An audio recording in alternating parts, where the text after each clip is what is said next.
Olá, boa noite, tudo bem com vocês? Eu sou a Marcela Tete, professora da Faculdade São Luís de França, professora dos cursos de Psicologia, psicóloga escolar também na faculdade, né, coordenadora do Centro de Atenção, Centro de Apoio Psicopedagógico, tanto aos estudantes como à comunidade da faculdade. Essa aqui é uma live que acontece toda quarta-feira, né, pelo canal da faculdade. A ideia é trazer temas que interessem tanto a comunidade estudantil como a sociedade de modo geral, né? A ideia é que a gente, né, membro da faculdade, possa apresentar outros profissionais que tenham trabalhos importantes na área, né, nas áreas temáticas que a gente aborda. E aí hoje é um dia muito bacana que eu estou aqui com a professora Milena Aragão, né, para conversar sobre os prejuízos da violência doméstica na aprendizagem e no desenvolvimento infantil. Esse projeto dessa live de hoje surgiu lá em agosto, né, quando eu e a psicóloga Sabrina Duarte fizemos uma live sobre violência doméstica na pandemia, né, e aí após essa live sobre violência doméstica, violência contra a mulher, resolvemos pensar como é que a violência doméstica afeta, né, as crianças dentro de casa, especialmente também para esse momento de pandemia ainda, né? Embora haja uma flexibilização do isolamento, a gente ainda está no contexto de pandemia.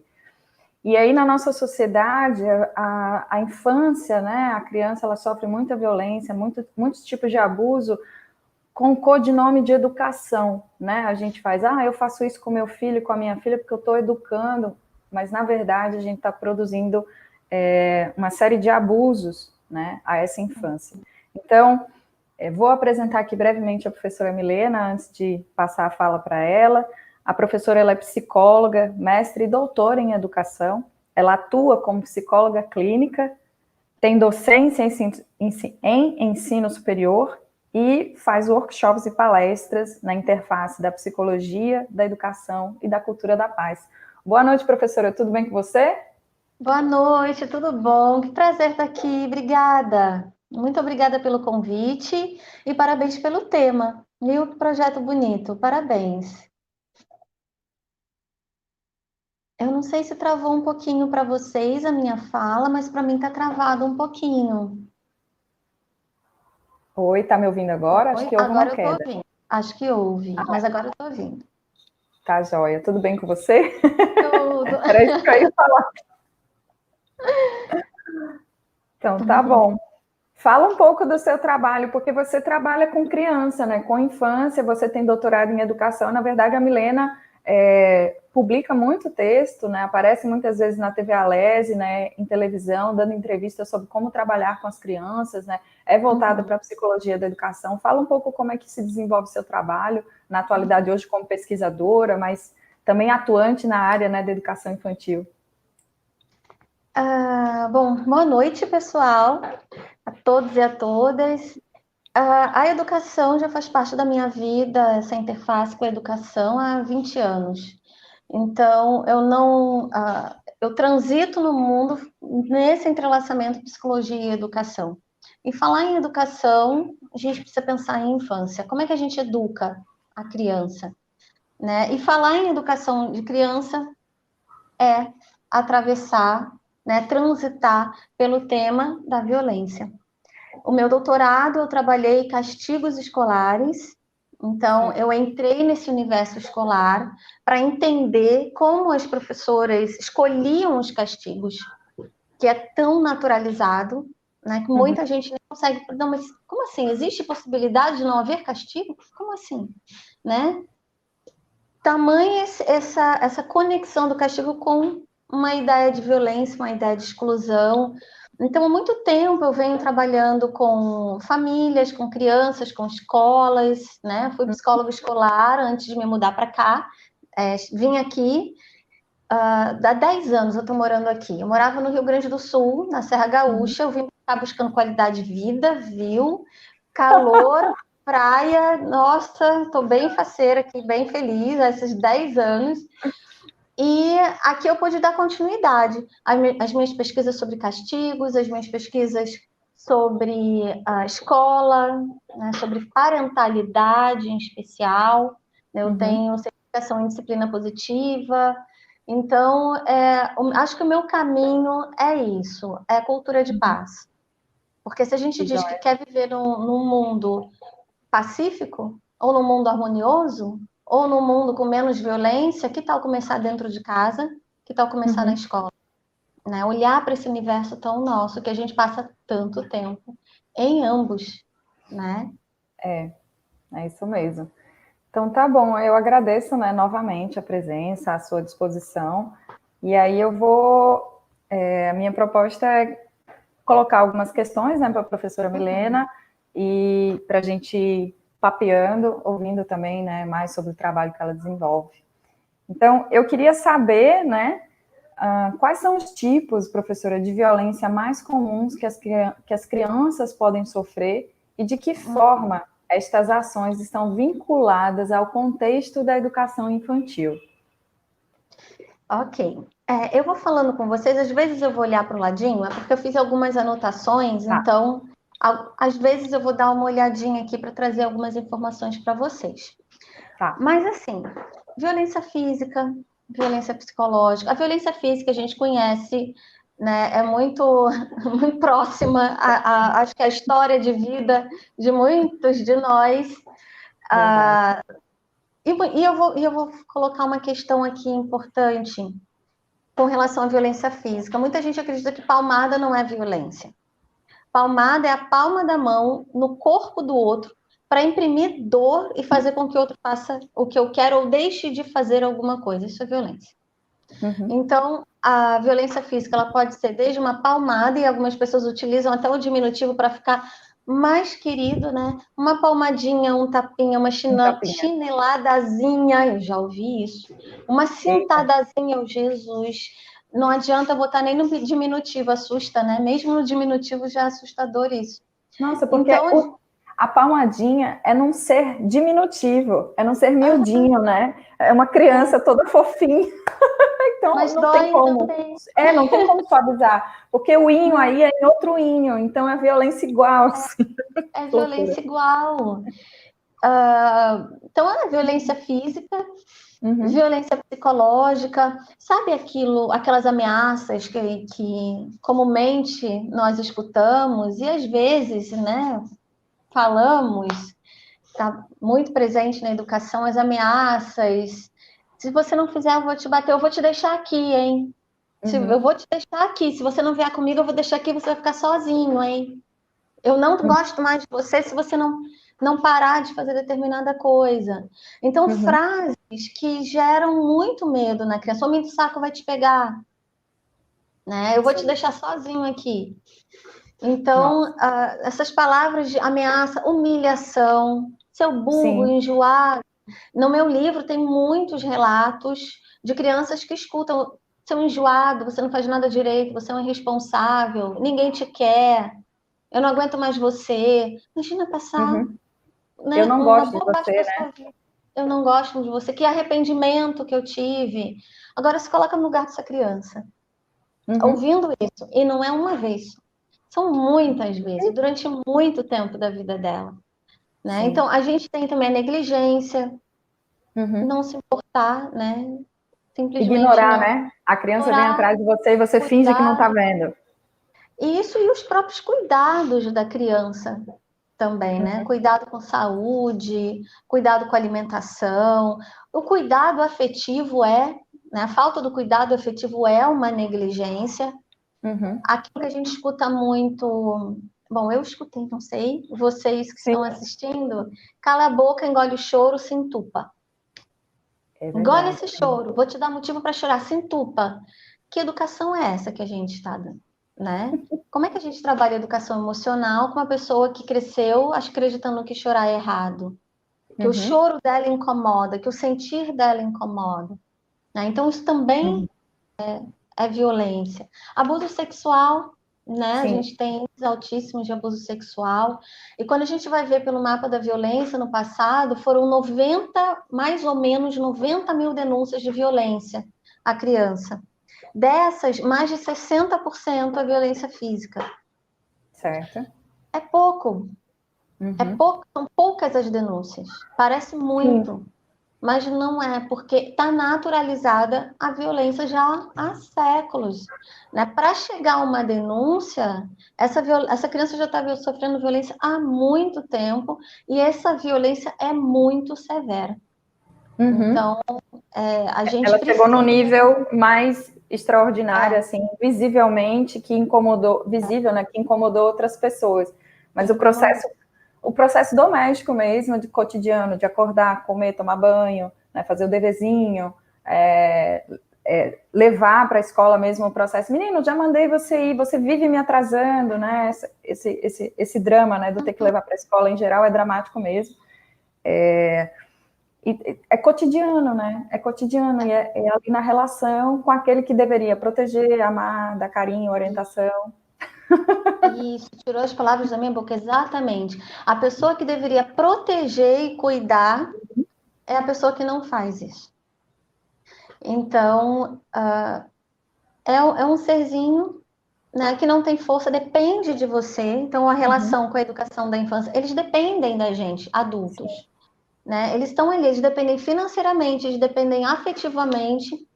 E se eles reclamam disso, de qualquer coisa, muitos apanham ainda mais. Eu ouço muitos relatos sobre isso. No meu livro também eu trago muitos relatos que não pode reclamar. Então você tem que aceitar essa situação, porque o errado é o outro.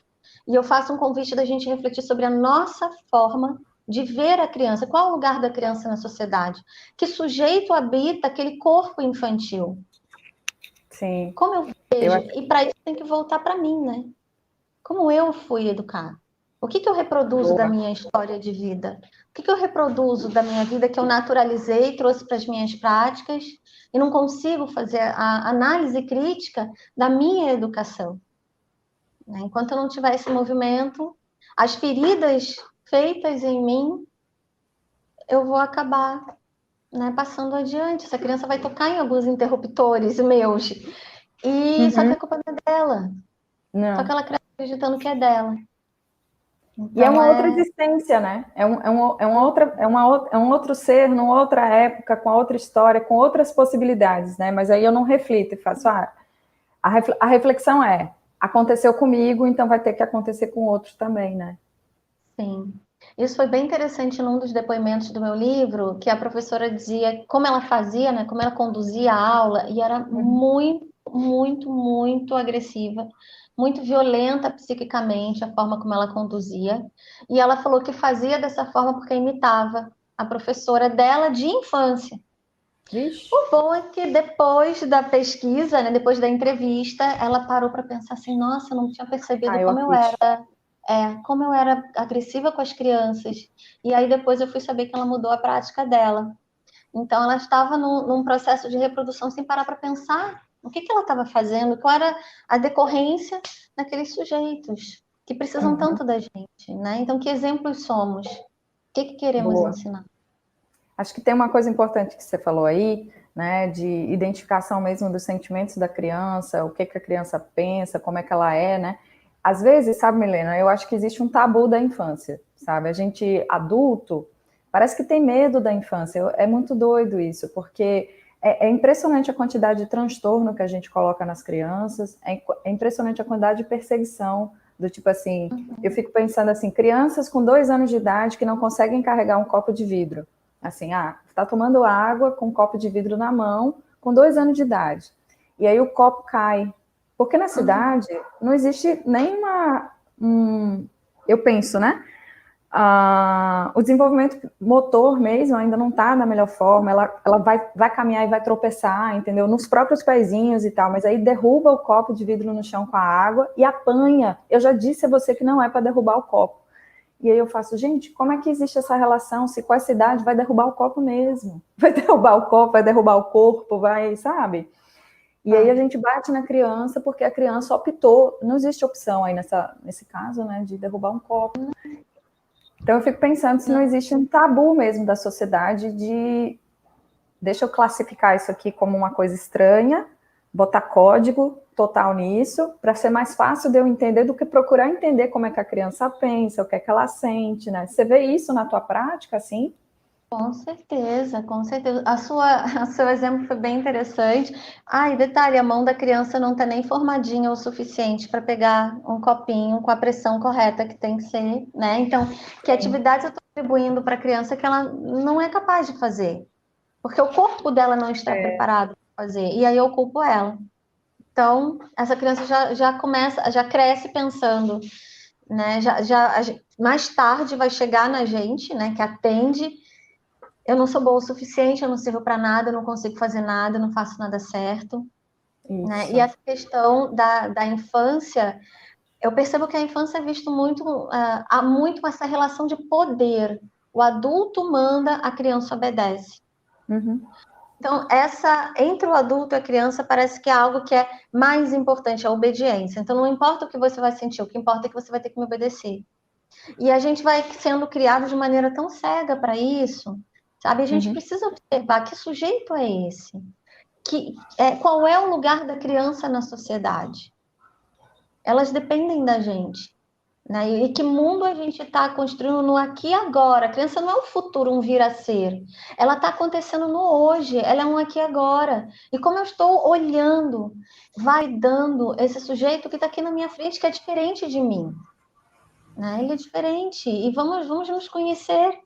E é Né? lindo quando a gente se proporciona, né, a conhecer, né, esse sujeito que está aqui e que, nossa, que é fantástico, né? Fica uma relação incrível quando a gente se propõe a tirar os rótulos e olhar aquele serzinho que está ali na nossa frente.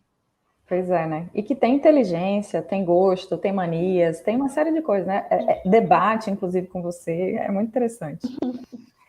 Ô, Milena, quando a criança ela não é vítima do abuso, né? Porque às vezes a criança é objeto do abuso, né? Ela apanha, ela recebe os nomes feios, né? A gritaria é com ela. Mas quando a criança ela não é vítima do abuso, mas ela é testemunha de brigas, né? É o caso das crianças que dentro de casa testemunham as brigas que acontecem no ambiente doméstico. Testemunha as agressões físicas dentro de casa, a agressão entre os pais, a agressão entre pais e irmãos, né? Se mais velhos, etc. Esse testemunho é considerado também um ato de violência para com essa Sim, criança? sim, é violência. Sim, sem dúvida. Eu vou pedir que cada um de vocês que estão aqui imaginem uma cena. Vocês viverem num ambiente com pessoas que deveriam proteger vocês, cuidar de vocês, as pessoas brigam e brigam e brigam. Então, o tempo inteiro se criticando, brigando, gritando. Primeiro que você já aprende uma forma de se relacionar no mundo, é essa, né? Uhum, Até em sim, decorrência dos neurônios espelho, que a gente chama esponjinha, né? Vai, sim, né, internalizar essa forma de viver, né, no mundo, como a forma de viver no mundo. E agora perfeito. coloque-se nessa posição. Imagine vocês num ambiente onde dá medo de falar com as pessoas. Uhum, Você vai ter dificuldade de confiar naquelas pessoas. Você vai ter dificuldade em olhar para essas pessoas para além de um rótulo que é colocado no momento da briga. Pior ainda quando essa briga envolve a criança, né? Quando ela tem que escolher um lado. Nossa, uhum, é extremamente violento quando essa criança precisa escolher de quem ela gosta mais, de que lado ela uhum, está. Então, a ansiedade vai lá na estratosfera. Né? Então, sim, é extremamente prejudicial. Tem uma pesquisa, eu acho muito interessante, ela foi feita em Balneário Camboriú, que é litoral uhum, norte de Santa Catarina, e ela foi muito interessante. Entrevistaram crianças, na verdade foi um questionário. Adolescentes lá, 13, 14 anos, né, início da adolescência, sobre violência doméstica contra a mulher, perguntando o que era violência para eles. Eles tinham que marcar xizinho. E eles não consideraram como violência bater, puxar cabelo, proibir de usar o carro, controlar dinheiro, xingar. uhum. Então foram dois adolescentes pesquisados, né? Quando um grupo grande de uma escola acredita aos 13 anos de idade que isso não é violência, o que eles têm Caramba, visto na vidinha deles? O que eles cotidianamente têm é isso. observado? Cotidianamente esse tipo de relação. Então, eles acabam internalizando um tipo de relação que é altamente prejudicial para o outro, que é uma gurizadinha de 13, 14 anos, já está namorando ou vai começar a namorar, então qual vai ser a relação que eles vão ter com a namoradinha deles, né? Com a namorada ou o namorado deles, e ao mesmo tempo para com eles próprios. Sim. Né? Então, assim, fora que viver num ambiente de violência, né, grito, humilhação, pode gerar um tipo de estresse chamado estresse tóxico. Uhum. Então, é um tipo de estresse cotidiano, prolongado, onde o cortisol, naquele corpinho infantil que ainda está em desenvolvimento, é derramado cortisol ali, nível de ansiedade lá, e a criança fica aqui o tempo inteiro. Imagina que se você imagina que tem um urso na sua frente. Mas, meu Deus, um urso, o que eu vou fazer? Jesus Cristo, eu vou correr, vou me ajudar aqui, eu vou fazer. O coração acelera, né? Adrenalina, cortisol, luta ou fuga. Agora, imagina uma criança vivendo isso sem o urso, porque na realidade ursos são outras pessoas, é a própria situação. Então isso gera problemas na aprendizagem, na socialização, é muito complicado. A gente precisa entender que nós temos sim compromisso com as crianças, com a saúde mental das crianças e adolescentes, né? Então é preocupante. Sugiro buscar ajuda para lidar, né, com esse processo. Exatamente, concordo com você. E aí você que trabalha com a psicologia da educação, com doutorado, né, em educação, como você falou, trabalhou sobre castigos escolares, você poderia sinalizar quais são os distúrbios da aprendizagem identificados em crianças que sofrem violência doméstica? Porque a gente tem uma tendência de achar que botar de castigo, bater, fazer ameaça, né, proibir disso, daquilo, vai fazer a criança aprender mais, né? Porque parece que esses castigos, essas punições estão relacionados com a aprendizagem. E aí, então, eu gostaria que você trabalhasse essa ideia mesmo de distúrbios da aprendizagem, né, problemáticas mesmo relacionadas ao rendimento escolar por causa da violência doméstica.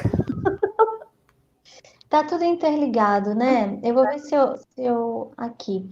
Tá tudo interligado, né? A gente tem que olhar para a vida de uma maneira sistêmica, né? Não linear. A nossa vida não é linear. Então, claro, né, que vai ter decorrência. Imagina, se a gente está estressado em casa, chega no trabalho assim, opa, meu mundo agora é cor-de-rosa, tudo passou, meu problema foi... Não, a gente leva, porque nós somos formados nos diversos espaços de socialização. Não fecha a porta para entrar um novo.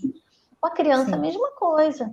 Então, aquilo que ela sofre em casa e que ela entende como única forma de relacionar no mundo...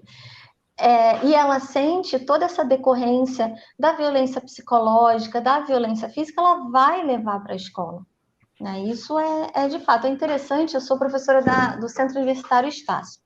Lá eu colho tantas, mas tantas histórias, tantas narrativas de estudantes tão jovens e que vivenciaram, inclusive, a palmatória. A palmatória, ela começou a ser proibida, pensando na legislação, porque ela já é questionada há mais tempo, mas pensando na legislação a partir de 1827. Não errei a data. 1827. Ao longo de praticamente todo o século XIX, foram criando estratégias para que não usasse violência física nesse corpo infantil. Isso ainda na escola. Em casa não tinha nada que falasse. Né? E me chama muita atenção pessoas em 2006 apanhando de palmatória. 2006. Nossa. Em casa, na escola.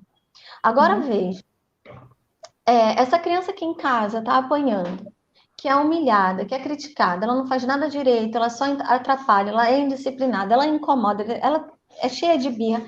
Esse mundo de rótulos, né, que é impressionante, daqui a pouco ela esquece o próprio nome, de tanto rótulo que essa criança escuta. Ela vai para a sala de aula com medo, com baixa autoestima, sentindo que ela não é capaz, sentindo que ela não vai dar conta de aprender isso. Eu já ouvi muitas vezes crianças falando, eu sou burra, eu não sei fazer. Eu sou burra, eu não entendo. Agora você pensa, o que o estresse faz com a gente? Imagina a gente está super estressado e vai trabalhar, né? Ou vai fazer uma prova. Esqueci. não lembro mais direito, né? Tô aqui com dor de cabeça. Por que uma criança seria tão diferente assim? Não é. Então, essa Uhum. criança, ela pode apresentar problemas de sociabilidade, né, na Sim. relação com os colegas, trazendo todo aquele estresse, daquela ansiedade para dentro da escola, reproduzindo dentro de sala de aula, que é um pedido de ajuda. Então, me incomoda muito o rótulo, essa criança é agressiva, na realidade ela está pedindo ajuda, Uhum. né? A agressividade tem muito por trás ali um medo do que ela está tentando se proteger, né? Sim. Que ela precisa vir na luta, né? Pode ser uma criança que vai fazer o contrário, ela pode também fugir, se isolar, afastar. Uhum. Ela pode ter problemas na atenção dela, na memória, na Uhum. concentração, porque é um corpo cheio de cortisol, né? O cortisol ali pelo cérebro, hipocampo, pronto, pega a memória. Ela pode ser uma criança que tem problema na fala, ela pode desenvolver gagueira. Então, ela pode ser uma criança que vai entrar em alguns rótulos que, na realidade, a gente devia olhar o que está acontecendo em casa, mas também, às vezes, acontece na escola, né? É Uhum. reportado na escola. A gente precisa ficar atento a isso. Há muitos anos eu transito no universo escolar e muito do que é dito em casa eu presenciei na escola. O Na mesmo sala. discurso. Então, é na sala de aula, no recreio, então uma verdade se estabelece. Então, ela é mesmo. Né? Entendi. Inclusive, no doutorado, como é que as professoras aprendem a castigar? Por que elas escolhem? Uma pergunta que eu fiz, muitas perguntas, mas uma das que eu fiz foi: castigo elimina a indisciplina? Não. Não. Então por que você castiga? Porque é assim. Então a gente já precisa questionar esse é assim. Olha só. E o que ficou muito evidente, né, além do doutorado, também outras pesquisas que eu vim fazendo nessa temática, é que as professoras na escola castigam como aprenderam em casa. Elas levam Uhum. para a escola Uhum. aprendizagens que elas tiveram em casa, a forma como elas tiveram. Mas em casa elas apanharam, na escola elas não podem bater. Não, tem uma lei, né? E não deveria nem a gente falar de lei para isso. A não violência tinha que ser um valor, tinha Pois que é, ser um né? valor. Eu tenho percebido ao longo desses anos que há um investimento muito grande em convencer as pessoas, teoricamente, cientificamente, a não bater na outra. Esquisito, né? É impressionante. E é numa outra pequenininha, que nem sair dessa relação ela pode. Ela vivencia essa relação. Então, assim, convido a olhar para si e se perguntar: por que eu preciso fazer isso? Não Uhum. é a criança que precisa apanhar, eu que acredito que preciso bater. Será que eu não preciso de ajuda para poder Uhum. lidar com esse processo? Então, assim, o que é importante ter atenção? Na aprendizagem dela de uma maneira geral, pode interferir na memória, atenção, concentração, na linguagem, no desenvolvimento afetivo, a socialização dessa criança. Uhum. Fiquem atentos, né? Professores conseguem ver bastante em casa. Algo que eu lembrei que um aluno falou: professora, Uhum. a minha mãe, por que eu falo mãe? Porque é quem fica mais tempo com a criança, tá? Ainda Sim. tem, a gente poderia partir essa conversa para um outro caminho, né? Porque é o que É, fica outra mais direção. tempo, né? É, Outra direção. Com o isso. chinelo do lado. Se não soubesse responder alguma coisa, o chinelo cantava. Sim. Coloque-se no lugar de uma pessoa. Imagina um chefe. Se você errar, o teu chefe te bate. É. Você vai trabalhar tranquila? Ou De o jeito medo vai nenhum. estar aqui, ó. Algo muito interessante a gente pensar. Se bater em mulher é agressão. Se bater em idoso é agressão. Se bater em cachorro é agressão. Por que bater em criança é educação? E aí eu Perfeito. volto para a mesma questão: qual é o lugar da criança na sociedade? Isso. Qual é o lugar dela? A gente precisa se responsabilizar por algo que é muito importante, né? Eu Tá penso... na hora. Pode Pode falar, tá falar. na hora de. Não, pode falar, pode falar. É.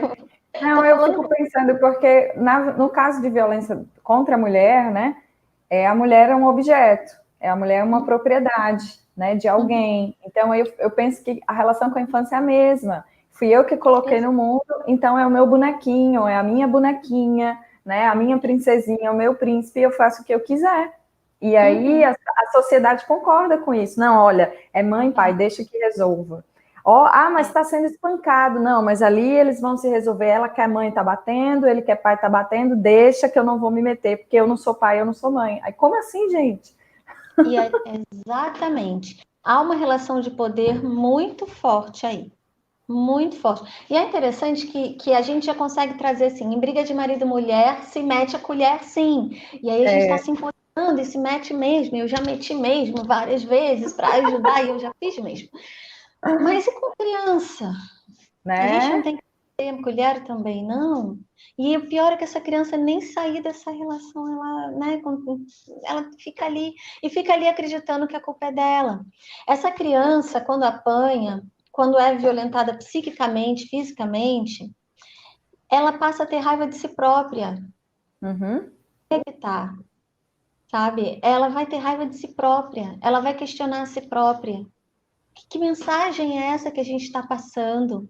Então, acho que a gente precisa investir bastante na nossa educação, na educação parental, para poder lidar com isso. Professora, sim, eu concordo com você, né? A educação, a gente faz uma outra live falando sobre parentalidade. Vamos lá. Um tema bem contemporâneo, bem atual também. Existe algum comportamento ou característica presente na criança que sofre violência doméstica? É possível identificar casos de abuso ao olhar para uma criança? Existe isso? Olha, eu vou pegar esse olhar e vou colocar assim: escuta essa criança. Certo. Porque ela vai trazer na palavra o que está acontecendo dentro de casa. Ela vai dizer, na forma como ela fala com você. Tem algumas que falam claramente, tá? Sim. Agora tem outras que reproduzem aquilo que escuta na relação com os colegas, na escola. Então, quando a gente escuta a criança, tem a escuta sensível de fato, né? Desnaturalizando a violência, a própria escuta a gente já consegue perceber o que essa criança está vivenciando. E no corpo, né? No corpo a gente consegue ver as marcas, né? Mas tem gente que não deixa marcas. Então, tem determinadas formas que são estratégicas, né? Que não deixa marcas. Mas ela também vai trazendo comportamento. Pode ser uma criança que eu falo de uma hora para outra, mas não é necessariamente de uma hora para outra, assim, em um segundo. Mas ela era uma criança mais ativa, mais alegrinha, mais animada, daqui a pouco começa a ficar retraída, não quer mais, não gosta que encoste no corpo dela, começa a ter medo do adulto, a ter desconfiança com o adulto, começa a brincar com atividades que antes ela não brincava e trazer toda essa ansiedade que ela tá vivenciando para dentro da brincadeira. Então, a minha recomendação é: escute o que ela tem a dizer e observe as mudanças de comportamento que ela traz. Algo muito interessante onde a gente consegue observar é brincar de teatro. A língua da criança é a brincadeira. A gente precisa brincar mais com as crianças. E brincar mesmo, sentar no chão e brincar. Não é dar alguma coisa, pronto, brinca. Ela precisa brincar com a gente para a gente conseguir conhecê-la e para ela nos conhecer também. E se sentir e vincular. O vínculo é muito importante. Então, essa brincadeira de faz de conta, vamos brincar de família. Deixa ela interpretar você, pai, você, mãe, você, vô, você, vó. E o que está vindo aí? Né? Deixa ela interpretar a escola, a professora, os colegas. E ao contrário, também lá na escola, brinca com ela. Então, assim, se eu puder resumir, que eu sei que a gente tá numa live e às vezes cai a ficha, porque senão eu nunca mais paro de falar, gente. Não se preocupa. Fica à vontade. Ouça o que ela tem a dizer. Muitas vezes a criança diz: eu não aguento mais. Aí você tem a opção de sentar com ela e escutar e ser sensível, porque quando um adulto diz pra gente: eu não aguento mais, a gente olha: o que foi? Pare e dá atenção à nossa amiga, ao nosso amigo que fala: eu não aguento mais. A gente não deixa pra lá o nosso amigo e a nossa amiga. Agora, quando a criança fala: eu não aguento mais isso aqui, bobagem, a criança, deixa pra lá, vai já pro teu quarto. Então, como é que a gente vai aprender a acolher os sentimentos se nos momentos mais intensos da gente, a gente está tendo que ficar sozinho? A gente não pode nem chorar, a gente não pode nem reclamar do que está sentindo, do que está vivendo.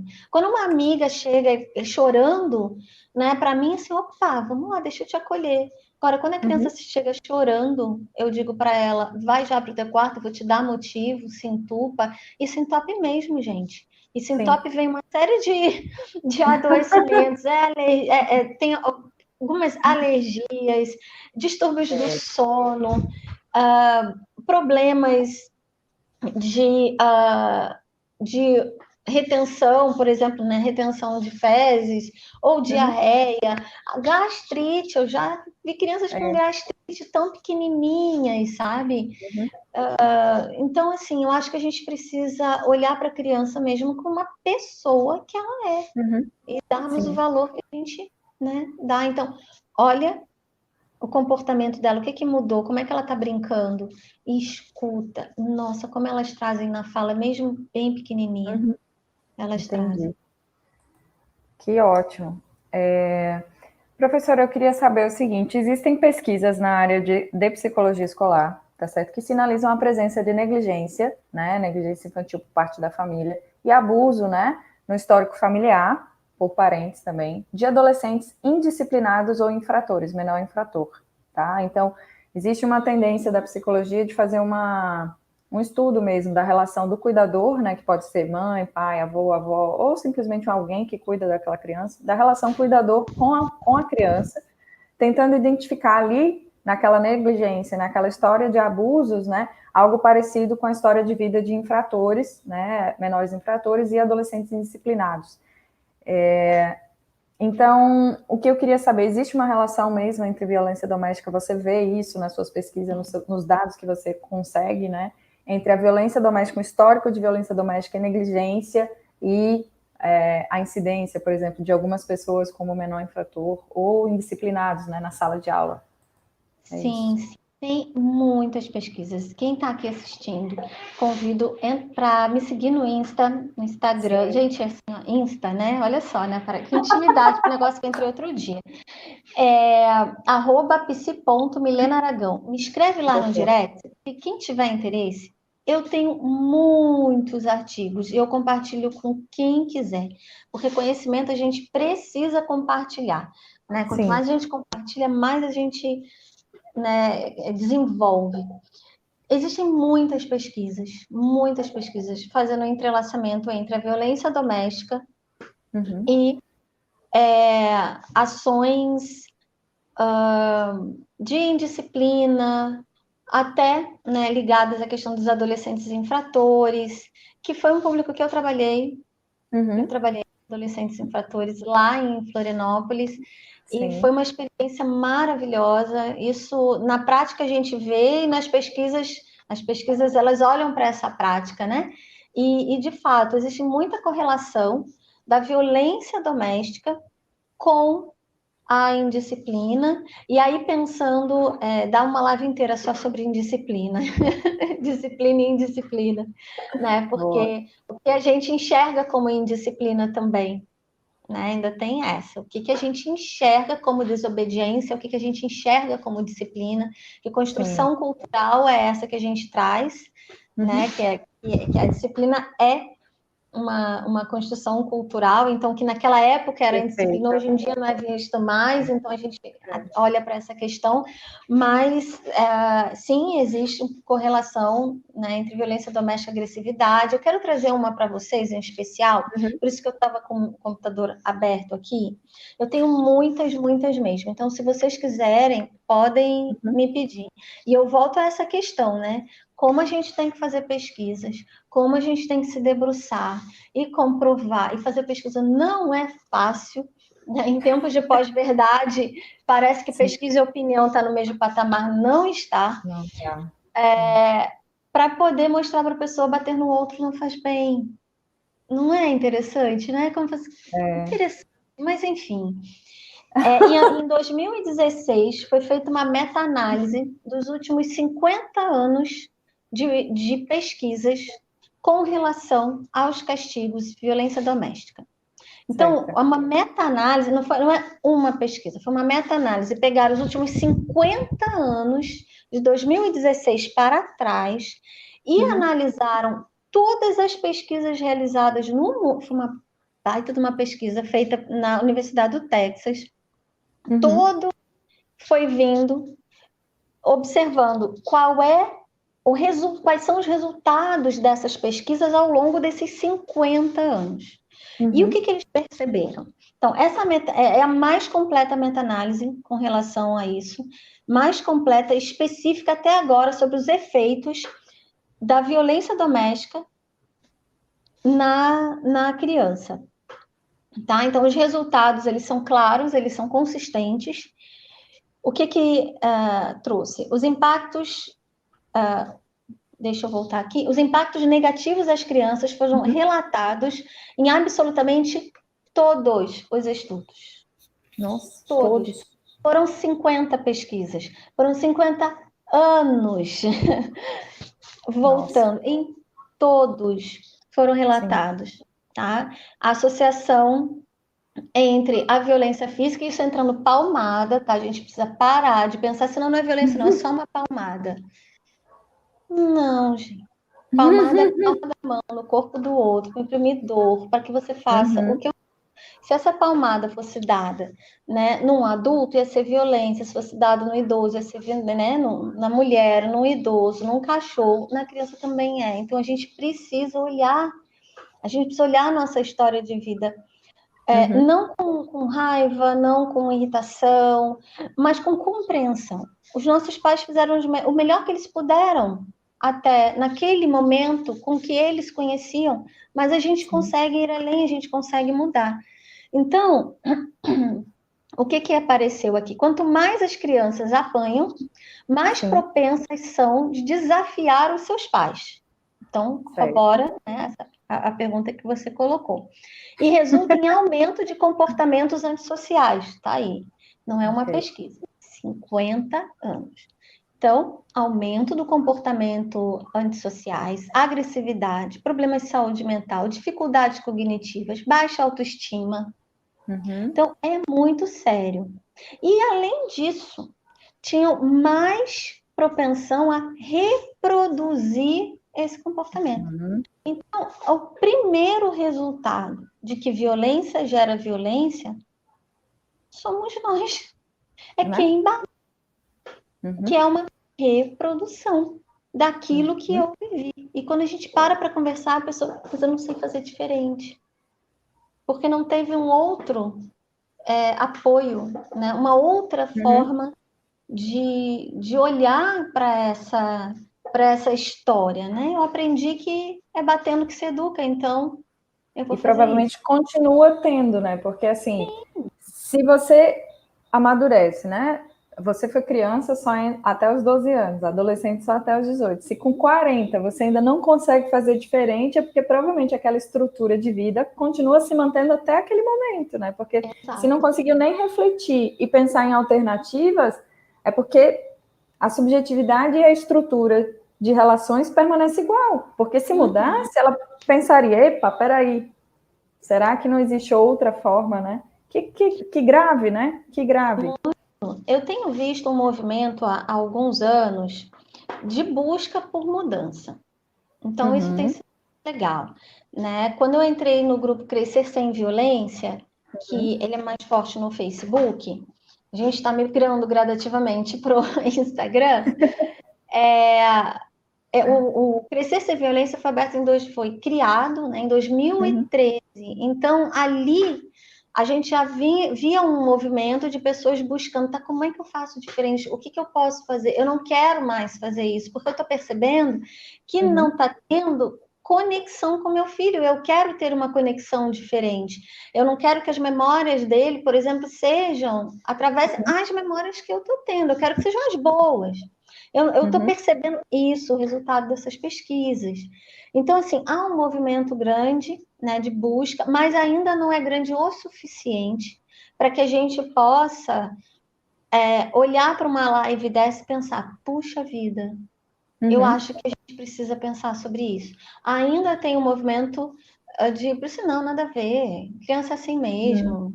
Não, não Uhum. tem, isso é bobagem. Então, ainda há muita negação, né? Como se não houvesse uma outra forma de tratar um ser humano que não seja na base da violência, ou este ser humano, né? Então, sim, Entendi. o que você perguntou tem.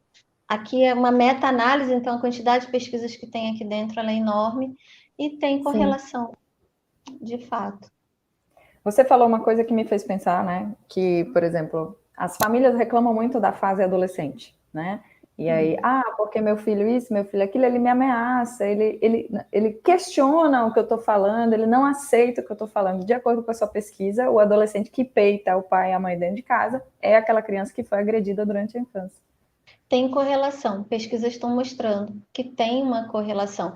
Os adolescentes, em especial, vai ser o meu próximo livro que ai, faz tanto tempo que eu estou dizendo, mas vai. Até o final desse mês ele vai para a Sabe? editora. Ele vai para a editora. É aqui, deixa eu ler mais um pouquinho, eu acrescento mais alguma coisa. Sim. Mas eu falo justamente da questão da adolescência. Né? O Oh, que legal. adolescente, ele está numa fase do desenvolvimento dele, mudanças cerebrais, não é só hormônio, é neurotransmissores também. Ele é extremamente Uhum. sensível ao estresse. Né? Ele libera um neurotransmissor quando ele está em momento de estresse, que no adulto é liberado para baixar a ansiedade. No adolescente é liberado para aumentar a ansiedade. O cérebro dele Uhum. também está em transformação. Ele é muito sensível a isso. E ele já tem um desenvolvimento do córtex pré-frontal dele, já está num nível que permite que ele faça reflexões e queira participar do mundo de uma outra forma. E aí ele Uhum. encontra o que eu ouvi de um estudante, professora, abre aspas, professora, eu fui questionar a minha mãe, eu fui perguntar para ela por que essa regra era desse jeito e tomei uma chinelada na boca. Eita. Então, assim, depois dessa, né? Sim. Então, que caminho que ele segue, né? O que acontece com os sentimentos de uma pessoa que não pode nem perguntar, tá? Eu quero entender isso. Uhum. Então, é interessante nos workshops de disciplina positiva que eu ministro. Uhum. Agora dei um tempinho por causa da Covid, né? Porque eu gosto muito presencial nesses workshops. O comunicação não violenta eu estou fazendo online, mas o Sim. disciplina positiva eu vou esperar. Que o cérebro é muito fofo. O cérebro ele tem uma questão. Quando a gente pergunta, quando a gente comanda, o cérebro tende Uhum. a desafiar. E eu comprovo isso com uma dinâmica de grupo, fica muito claro. Quando a gente comanda, o cérebro tende a desafiar. Quando a gente pergunta, o cérebro tende a buscar respostas.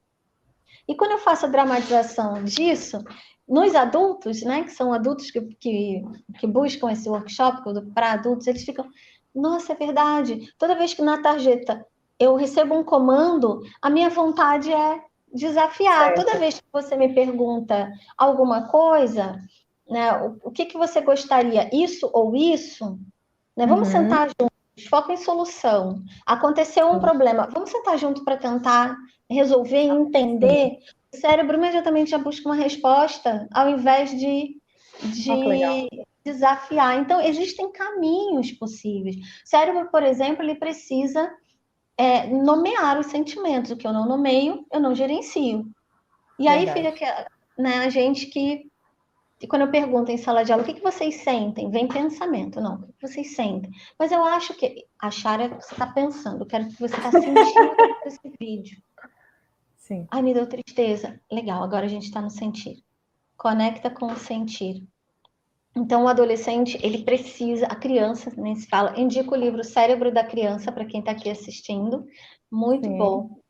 A criança, ela também precisa passar por esse processo de educação emocional, nomear os seus sentimentos, falar, Uhum. então tem todo um caminho. E o adolescente também, uma outra forma, mas ele também precisa ter esse espaço para satisfazer a necessidade de autonomia, a necessidade de conexão, a necessidade de pertença. Então, se ele vem, inclusive tem vários textos falando sobre estilos parentais. Quem quiser também eu posso passar para, agora que eu lembrei, eu Uhum. posso passar que também já tem muitas pesquisas mostrando que o estilo parental autoritário, ele tende a ter como resposta mais desafio, filhos mais desafiadores na adolescência. Então, gente, quando a gente estuda isso e entende, né? Mas eu convido a não precisar, assim, é bom estudar, com certeza. Mas conecta consigo, olha para trás, assim, puxa vida, será que essa forma como eu estou fazendo é respeitosa? O que eu estou sentindo aqui? Eu estou com raiva nesse momento, mas essa raiva vem do quê? Essa raiva é realmente do que a pessoa fez ou o que a pessoa fez é o estímulo da raiva? A raiva tá ali na forma como eu estou pensando o comportamento. Se eu acho que eu estou sendo desrespeitada, se eu penso que ele é uma pessoa ruim porque está me desrespeitando, a gente vai travar uma batalha. Sim. Então, é interessante a gente fazer esse processo de olhar para a gente, sabe? Pensar quem é a criança na sociedade, quem é o adolescente, né? Que sujeito ocupa esse corpo, que precisa tanto da gente, de que maneira nós estamos indo, né? Nos dispondo, ensinando para sendo o exemplo para esses sujeitos. Com certeza. E aí, Milena, você falou, né, do contexto de pandemia, de isolamento, e a gente está num momento muito peculiar, né, da vida humana, em que a gente passa a maior parte do tempo dentro de casa, mesmo agora com a flexibilização do isolamento, né, a gente continua dentro de casa, e as crianças, especialmente, estão dentro de casa, porque são grupos de risco, né? Então, assim, a questão que fica para a gente é, após esse período de isolamento, mas ainda no contexto de pandemia, como lidar com as crianças dentro de casa, né? Pensando assim que muitas delas estão tristes mesmo, as crianças ficam tristes dentro de casa, elas sentem saudade dos coleguinhas, elas estão entediadas, porque criança gosta de correr, de pinotar, de fazer virar cambalhota, né? Fazer uma série de coisas, então elas estão sem poder fazer essas coisas, estão entediadas, chateadas mesmo, com raiva, porque criança fica com raiva, não é isso? Ficam agressivas também, e isso é normal, do tipo assim, a criança não é um boneco ou um robozinho que não tem sentimentos, né, como a professora falou, e que muitas mães também, né, e pais estão naquela situação de estressados também, né, os adultos estão estressados nesse momento, sobrecarregados com home office também, por isso que também com um índice de paciência menor, né, quais são as suas orientações, né, que tem um trabalho tão bacana aí de disciplina positiva, de comunicação não violência, quais são as suas orientações para as famílias nesse momento, para não descambar numa violência generalizada e abusiva durante esse período, né, que a educação mesmo só vai voltar às aulas presenciais das crianças, né, ano que vem. Então, o que a gente pode pensar de alternativa? Você descreveu um cenário que é realmente, né? Realmente. E a primeira pergunta que me veio a partir do cenário, né, descrito, como você, mãe, como você, pai, e para as mães solo é ainda mais complicado, né? Ainda mais, que é outra live só falando sobre mãe solo, Só né? isso, nossa. Ainda é bem mais desafiador. Como você está se acolhendo? Você está se permitindo não se cobrar tanto? Você está pensando que nós não estamos vivendo no momento de lá adiante, gente, já está em setembro, daqui a pouco acaba setembro, isso começou em março, olha só quanto tempo. Não dá para ter o mesmo ritmo, a mesma produtividade, a mesma forma de ser e de estar que antes disso.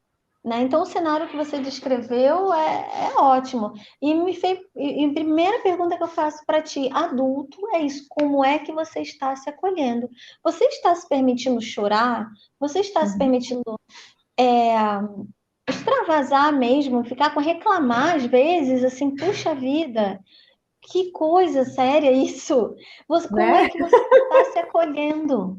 Porque a forma como você se acolhe, primeiro é um exemplo que você leva, né? Que você mostra. E segundo, é você aceitando os seus próprios sentimentos. A gente precisa conectar com os nossos sentimentos, a gente precisa olhar para a forma como a gente está pensando.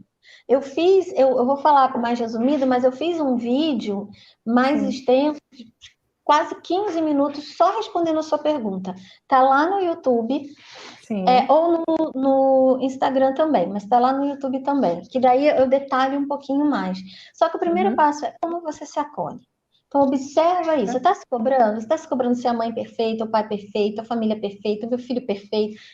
Eu quero convidar alguém aqui que conheça alguém perfeito para me apresentar, que eu quero fazer pesquisa com essa pessoa.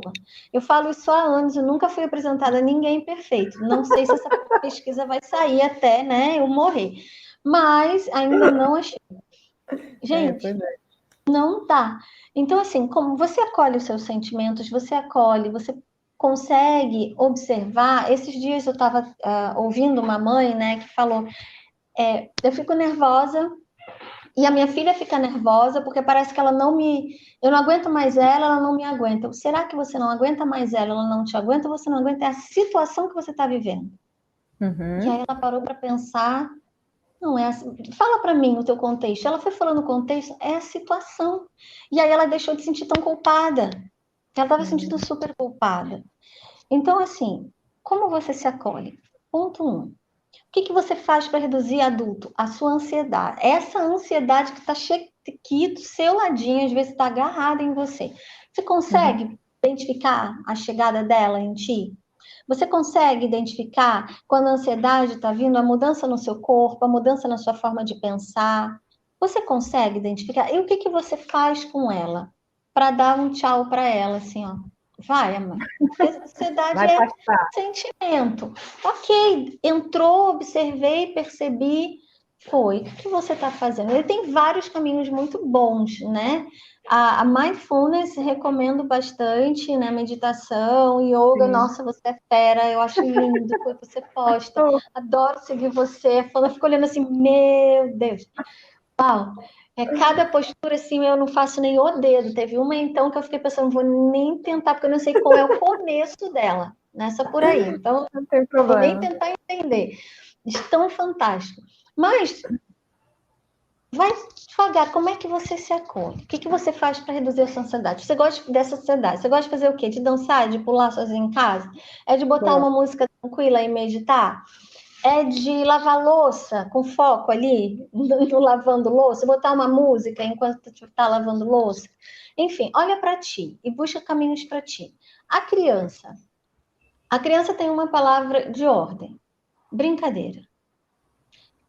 Brinca com ela. Senta no chão e brinca, que vai acalmar você e ela também. Valida os Boa. sentimentos. O sentimento não é assim, ups, agora qual é a idade que a criança pode sentir raiva? Tem alguma idade? É o quê? A partir de quantos anos ela pode sentir raiva? Tem. Então ela vai sentir raiva, ela vai sentir medo, só que ela não vai entender, ela não tem Uhum. repertório para nomear isso. O cérebro precisa dar nomes às coisas. Então, quando ela estiver mais irritadinha, fala, filha, eu acho que você está irritada. Dá nome. Valida Uhum. esse sentimento. Aí tu tá validando o sentimento, você não tá validando a ação. Valida o sentimento dela. Olha, eu acho que isso que você está sentindo é raiva. Eu também fico com raiva de vez em quando. Essa situação que você está vivendo, a situação que a gente não poder ver os amiguinhos, né? Que mais? Que mais está te deixando? Deixa ela falar. Uhum. Eu tenho um copo. Enquanto o copo estiver cheio aqui, e se eu for botar mais água, ele vai derramar. Eu preciso esvaziar. Então, quando a gente está tomado pelo sentimento, a gente não vai conseguir pensar em outra coisa. A gente precisa colocar esse sentimento, falar sobre ele. Então, valida. Ela está Uhum. com medo. Tem muitas crianças falando que estão morrendo de medo do que está acontecendo. Então, ouça ela, desenha com ela, pede para ela botar esse medo no papel. Tem uma Uhum. brincadeira que a gente faz, desenha um medo numa folha grande. Aí tu dobras a folha em metade, agora desenha aqui. Aí tu dobra mais um pouquinho, até que o papel fica desse tamanho. E a criança desenha, ela respira. Tá, agora o que a gente Uhum. pode fazer com ele? Não quer dizer que nunca mais vai ter, gente. O sentimento vem, mas naquele momento você está ajudando ela a lidar com esse sentimento, né? Tá tudo bem, conta a história. né? Eu tenho, não tá aqui, eu tenho um livro que eu vou indicar também, O Valor Terapêutico de Contar Histórias. Uhum. É incrível, porque na história ela consegue elaborar, relaxa você e relaxa ela. Coloca ela para te ajudar a arrumar as coisas na casa também, ou dá tarefa para ela, né? Quantas pessoas moram na casa? 3, então 3 pessoas são responsáveis pela casa. Só que a criança, né? Dependendo da idade dela. Então, Isso. assim, como é que, resumo, como é que você se acolhe? Como é que você lida com a mudança? Se você lida com a mudança de uma forma, olha para trás a sua história de vida, como foi lidar com a mudança para você? Se lidar com a mudança é altamente ansiogênico, vai ser agora também. Então, olha para essa dimensão da sua vida. Como você lida com isso? Tarefas, né? Ocupar o seu tempo com algumas tarefas e dentre elas prazer. Uhum. Né? Por que eu falo a questão da mudança? Porque, não, eu só tenho prazer se eu for para algum lugar que agora aglomerar. Ok, como é que é possível adaptar? É, né? Né? Como é que é possível? Isso é um ato respeitoso para com a gente, é um momento de foco em solução. Ok, eu me conheço, o que eu posso fazer daqui para frente? Então, bom, enfim, lá naquele vídeo eu detalho mais, mas acho que fica aqui algumas dicas que podem ajudar um pouco a lidar com a Sim. ansiedade da criança, entender que ela tem. Então, brincar com ela massinha, pintura, pular, gente, Uhum. movimento, metaboliza o cortisol, o movimento. Sim. Então, faz movimento com ela, bota uma música, pula, daqui a pouco, aí vai reduzindo a música, vai fazendo mais devagar. Tem muitas coisas bacanas que a gente encontra também na internet que nos ajudam muito. Sim. Né? Isso para ela respirar, né? Fazer a respiração Uhum. diafragmática, tem muitos lugares que ajudam, mas Funciona entender que bem. tá tudo bem ficar triste. E tá tudo bem não dar conta, eu acho, e eu queria finalizar agora que eu li, e eu queria finalizar assim, a gente pensa muito que a gente precisa dar conta das coisas. Eu tenho que dar conta, eu tenho que dar conta. A gente não vai dar conta de muitas coisas, gente. Tá tudo bem não dar Isso. conta de muitas coisas. Ah, é. Muda a pergunta. Pergunta assim, ó, como é que eu vou me acolher quando eu não der conta? Sim, Porque o se é isso acolher mesmo. está dentro do nosso conta aqui. Então, quando eu não, nasci, quando eu não der conta, ficar falando que eu não sou boa, que eu sou ruim, que eu não sou isso, é uma forma de acolhimento? Talvez não seja, né? É uma forma de Uhum. violência. Então, vai esperar. Mas eu tenho que. Não, não tem. A gente faz o possível dentro da realidade que a gente vive. Pergunte-se: como eu posso me acolher quando eu não dar conta? Uhum. E aí, talvez a gente consiga transitar nesse universo que está bastante desafiador e ainda vai ficar por um tempinho mais. Exatamente. É bem isso mesmo. Eu vou aqui só ler alguns comentários, tá certo? Para que você possa responder, né? Ainda que brevemente. Que, assim, a criança que sofre violência, abusos, né? Que participa da violência doméstica é uma criança que tem traumas que ficam, né? Que é carregada durante a fase adulta.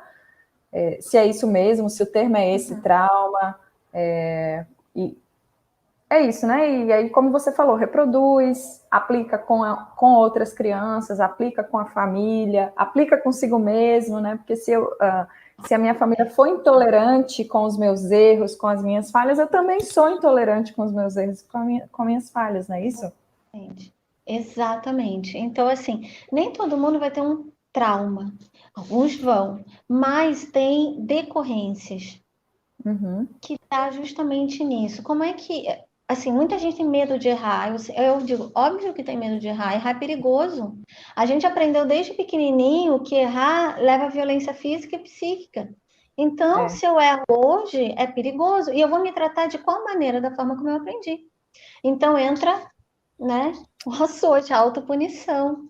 Então, Verdade. essas são as decorrências dessa forma de criar um outro sujeito que não leva em conta a nossa humanidade. A gente erra e tá tudo bem. Foco em Uhum. solução. Se a gente está no foco na punição, eu não ensino a pessoa a olhar para trás. Agora, quando eu estou no foco da solução, ok. O que a gente pode fazer daqui para frente? Sim. E aí a gente vai conseguir até se acolher melhor, né? Ou que é o que a gente quer no fim, né? É isso, é se olhar e ter uma outra compreensão, inclusive na relação consigo mesmo, né? Uhum. A outra questão é assim, por exemplo, uma criança está sendo agredida, você presencia essa agressão, tá certo? Seja por meio de agressão física, verbal, psicológica, está acontecendo, você está presenciando, você não é a mãe nem o pai dessa criança, pode ser um familiar ou não, e aí quando você se coloca para defender a criança no momento da agressão, a família agride você, certo? Não para a agressão com a criança, mas agride você dizendo, a criança é minha, sou eu que cuido, e começa o bate-boca, a gritaria, ou qualquer outra coisa que envolva o processo de agressão. Como lidar com essa situação? Então, nossa, você foi falando isso e veio filmes na minha cabeça, como é comum, né? A Isso. quem consegue intervir, ainda tem essa, quem É, consegue. Que às vezes é tão perfeito. naturalizado que não vai ou tem realmente medo disso. Como é que eu Uhum, faço? A abordagem, né? Porque os pais realmente acreditam que eles têm que fazer isso. Eles estão com uhum, raiva naquele momento. Pode perceber, os pais, eles geralmente batem, eu falo pais, mas pode ser vô, vó, tio, tia, uhum, batem quando já não aguentam mais, quando já estão no limite, né? E aí esse limite tá ok. Qual é o sentimento que está dentro? Geralmente é raiva, uhum. né? Então, como eles estão, o cérebro deles está banhado pela raiva, eles não vão conseguir nem ouvir a gente. Entendi. Talvez uma abordagem diferente. Você precisa de ajuda? Posso te ajudar em alguma coisa? Porque quando a gente consegue acolher o adulto que está batendo, tranquilizar esse adulto que está batendo, porque se a gente já chegar criticando, você não deveria Certo. fazer isso, é errado, isso é uma coisa feia, você. Pronto. Aquela raiva que já estava canalizada para cá, Vai para aí todos os vai para. lados. Agora, às vezes que eu consigo intervir, é, Sim. oferecendo ajuda. Teve uma vez, inclusive, no aeroporto, que eu consegui ver que a mãe estava no limite que já ia explodir. A criança estava correndo de um lado para o outro, com uma brincadeirinha lá dela, e Sim. mandando a menina ficar quieta. E eu só de butuca, assim, caramba, ela vai explodir. Não deu outra. Se você não fizer, eu vou te bater. Aí eu olhei para a menina e falei, aí a menina se assustou, que lindo o seu brinquedo.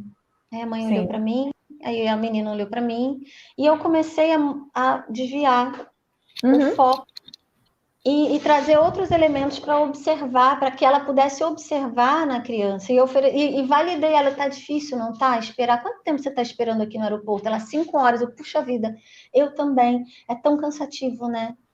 Então, quando a gente vai validando esse sujeito, ela vai conseguindo tirar o foco. Para você ver a forma como a gente precisa intervir de tão Uhum. arraigado que está na sociedade que adulto pode e deve bater em criança. Até a Sim. forma de intervir tem que ser muito pensada para não ser um exemplo de mais discussão, porque aquela criança vai ficar do lado dos pais. Ela vai ficar ainda mais nervosa, né? Sim. Então, essa pergunta só é um relato e mostra como a criança, Mas né? é bom porque sinaliza formas, entende, de lidar com isso. Porque quando a gente trabalha com violência, né, como você falou, violência contra a mulher, a gente mete a colher, tem uma série de estratégias, né? Seja ligar para um 180, né, ir para a polícia, falar com, sei lá, com a família, não sei o quê, trazer uma série de coisas acontecendo, bater na porta na hora, por exemplo, sabe? Para ver se desconstrói a briga, a agressão e tal, né? Existem estratégias. Mas e aí com a criança? Tem esse tabu, essa situação em que a minha criança sou eu que faço o que eu quero, né? E aí, É, talvez por não haver muito debate nisso, assim, né? Por sim, exemplo, a doutora Adélia Pessoa, ela chama esse tipo de discussão de, assim, os filhos da violência. Ela chama os sim. filhos da violência, são as crianças que sofrem os efeitos da violência. E a gente está falando sobre esse processo, né? Dos filhos da violência.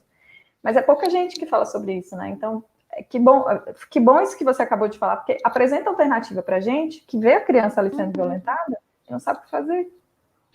É, a gente não aprendeu, né, o que fazer. Eu gostei muito da pergunta, justamente para essa pergunta evidenciar tantas outras coisas. Eu gostei muito da pergunta. E é isso, quando a pergunta me levou para uma situação na rua, né? Sim. Como eu lembrei, num shopping que eu fiz isso, aqui no aeroporto que eu fiz isso. Então, as minhas intervenções, elas vão no adulto, não para ser agressiva com esse adulto né, e botar mais lenha na fogueira naquele momento, mas para desviar o foco. Claro, tudo depende, né? Dentro de casa, a gente tem um conselho tutelar, que a gente pode ligar para o conselho tutelar, a gente pode fazer denúncia para o conselho tutelar, pode e deve. Então, Uhum. essa pergunta me levou para uma situação que eu estou caminhando na rua, caminhando no shopping.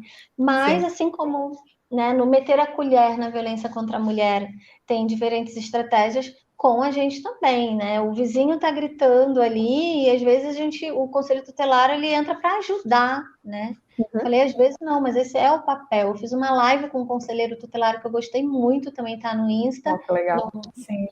no YouTube, YouTube. que é bem legal entender esse processo. Eles podem ajudar muito, né? Não é a questão punitiva, né? Essa de Mas orientação. foi uma pergunta muito bacana. Olha, a gente já está com 1h10 de live, a gente já passou em 10 minutos, a gente vai ter que encerrar hoje. O bate-papo está super produtivo, a gente poderia estar falando sobre muito mais temas, né? Como você falou, várias coisas que apareceram aqui viraria outra live, né? Indisciplina, parentalidade, etc. Mas eu te agradeço imensamente a oportunidade de trazer esse tema, realmente, que tem pouca abordagem, né? E para mim é muito importante, eu como professor em cursos como pedagogia, né, como psicologia mesmo, a gente falar sobre a infância, né? Falar sobre esses modos, essas ações e comportamentos que a gente tem com relação à criança, que é naturalizado, é considerado normal, é considerado dentro da família também, né? E quanto a criança sofre com isso, né? E quanto vira depois um adulto sofredor, né? Não dá para É, isolar. Pode falar. exatamente. Ela vai sofrer muito quando adulto, e a gente percebe isso, né? Então, a gente precisa falar sobre isso. E tá tudo, quando você falou os filhos da violência, tá tudo interligado, né? Então, realmente, a gente precisa conversar sobre isso cada vez mais. Uhum. Quero te agradecer muito esse espaço, a condução da live, foi muito Oh, gostosa, muito bom conversar com você, me deixou muito tranquila, eu sou um pouco tímida, eu faço vídeo, mas eu sou tímida para essas coisas, e a sua abordagem, a sua condução me deixou muito tranquila, muito que bom. obrigada, e parabéns por todo o trabalho que você vem desempenhando. Que bacana.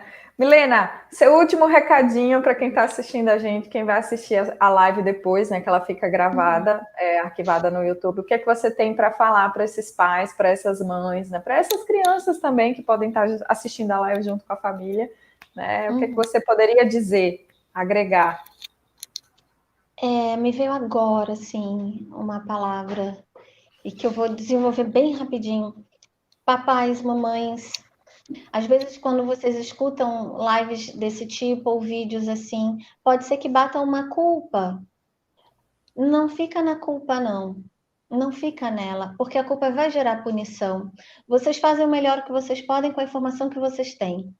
Né? Com a realidade, quando eu falo informação, não é só aqui técnica, não, é de história de vida mesmo, sabe? Uhum. Então, assim, percebeu, busca ajuda, tá tudo bem buscar ajuda para poder ser mais coerente, congruente com aquela sociedade que a gente quer viver e com a conexão que a gente quer ter com as crianças. Então, assim, se porventura alguém perceber, poxa, eu faço isso, se sentir culpado e entrar na resistência, não. Você está fazendo o que você consegue, mas tem muitas possibilidades. Foco em solução. Tem muitas possibilidades para a gente conseguir, de fato, construir uma cultura de paz. Porque até então a gente está na cultura da violência e ela não está fazendo bem para a gente, nem como adulto, nem como criança.